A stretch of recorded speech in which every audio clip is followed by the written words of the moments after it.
2 महिन्यांपूर्वी इमारतीच्या टेरेसवर चालणाऱ्या जेवणावळीचा त्रास होत असल्याबद्दल राज्य नियोजन मंडळाचे कार्यकारी अध्यक्ष राजेश क्षीरसागर आणि त्यांचे शेजारी राजेंद्र वरपे यांच्यात वाद झाला होता। या वादातून वरपे यांना राजेश क्षीरसागर यांनी मारहाण केल्याचा व्हिडिओ व्हायरल झाला होता। त्यानंतर वरपे यांच्या मुलीनं न्याय मिळावा यासाठी पोलीस अधीक्षक कार्यालयासमोर सहकुटुंब उपोषणाला बसण्यासह आत्महत्या करण्याचा इशारा दिला होता।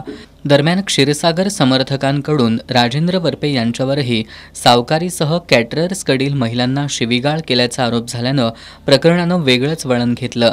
गेले काही दिवस हे प्रकरण शांत झालं असतानाच आज विधान परिषदेतील विरोधी पक्षनेते अंबादास दानवे यांच्या जनता दरबारात राजेंद्र वरपेंची तक्रार पोहोचल्यानं पुन्हा मारहाण प्रकरणाची चर्चा सुरू झाली आहे। विरोधी पक्षनेते अंबादास दानवे यांनी आज जनता दरबारातून थेट जिल्हा पोलीस अधीक्षकांना फोन लावत राजेंद्र वरपे यांचं म्हणणं घेऊन राजेश क्षीरसागर यांच्या विरोधात गुन्हा दाखल करायला सांगितलं। यावेळी दानवे यांनी पोलीस आणि क्षीरसागर या दोघांचीही मस्ती चालणार नाही अशा शब्दात जिल्हा पोलीस अधीक्षकांना सुनावल्यानं सगळेच अवाक झाले।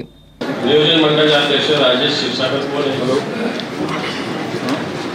त्यांनी त्यांना मारहाण केली, त्यांचा फ्लॅट घेतला आणि दुसरा फ्लॅट द्या मला, त्याच्या काय बापाची जागिरी का?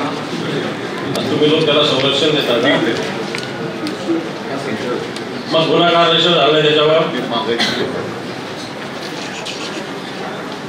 मी आता घेऊन येतो त्यांना तुमच्या ऑफिसला, तुम्ही कुठे आहे?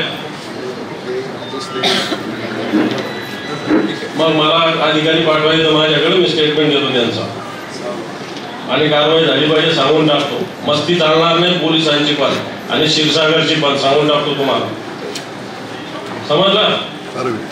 मी आता त्यांच्या घरी जातो, मला एक जबाबदार अधिकारी पाठवा माझ्याकडे, त्यांचं स्टेटमेंट घ्या, गुन्हा रजिस्टर करा, काय करा एनसी करा, कलम टाका, नका टाकू पण FIR करा असं माझं म्हणणं आहे। नाही तर मग मी हे तुमचं आता परवा अधिवेशन 26ला सगळ्यात आधी SP लाच बघेल, सांगून टाकतो तुम्हाला। विरोधी पक्षनेत्यांच्या फोननंतर जिल्हा पोलीस अधीक्षकांनी तात्काळ शहर पोलीस उपअधीक्षक अजित टिके यांना जनता दरबारात पाठवलं। त्यानंतर राजेंद्र वरपे यांचा जबाब घेण्याची प्रक्रिया सुरू झाली असून विरोधी पक्षनेते अंबादास दानवे हे राजेंद्र वरपे यांच्या घरी जाणार असल्याचंही समजतंय।